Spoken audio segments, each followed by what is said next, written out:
સુરતના વરાછા વિસ્તારમાં આવેલ વર્ષા વિભાગ 1 સોસાયટીમાં જર્જરિત મકાન ધડાકાભેર ધરાશયી થતા ભાગદોડ મચી ગઈ હતી। વહેલી સવારે મકાન ધરાશયી થતા સદનસીબે કોઈ જાનહાનિ થઈ ન હતી। મકાન પડતા ધડાકાનો અવાજ સાંભળીને સોસાયટીના લોકો ભયભીત થયા હતા।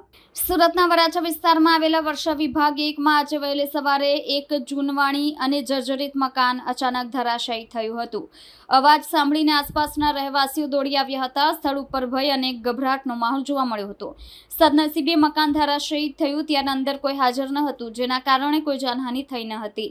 આસપાસના રહીશોમાં ભારે રોષ વ્યાપી ગયો છે। સ્થાનિકોએ મકાન માલિક વિરુદ્ધ કડક કાર્યવાહી કરવાની માંગ ઉઠાવી છે।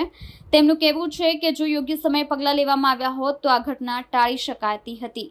મ્યુનિસિપલ કોર્પોરેશનના બિલ્ડિંગ વિભાગના અધિકારીઓએ પણ સ્થળ પર મુલાકાત કરી છે અને મકાન ધરાશયીની પૂર્ણ તપાસ કરવાનું આશ્વાસન આપ્યું છે। સાથે જ જે જર્જરિત મકાનનું વિસ્તાર છે તેમાં તાત્કાલિક સર્વે કરવાનો પણ વિચાર ચાલી રહ્યો છે। ભવિષ્યમાં આવી દુર્ઘટનાઓ ન બને તે માટે શહેરના તમામ જૂના અને જર્જરિત મકાનોની ત્વરિત ચકાસણી અને યોગ્ય પગલાં જરૂરી છે।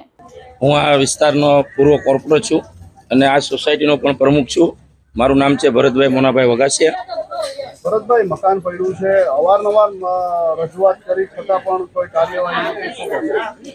ના, એ લોકો રિપેરિંગ કંઈ કરવાના હતા, કાંઈ ખાલી કરવાનું એમ કહેતા હતા, પણ હવે અવારનવાર રજૂઆત કરતા પણ સંજોગના હિસાબે મકાન માલિક પાસે ટાઈમ ન હોવાથી આ વસ્તુ રહી ગયેલી છે ને આ બનાવ બન્યો છે। આ રીતની ઘટના કેટલી ગંભીર કહેવાય છે? ઘટના તો ગંભીર છે અને કોઈ પહેલી વસ્તુ તો એ છે કોઈને જાનહાનિ નથી થઈ। પહેલી વસ્તુ એ છે। આમાં કોની બેદરકારી કહી શકાય?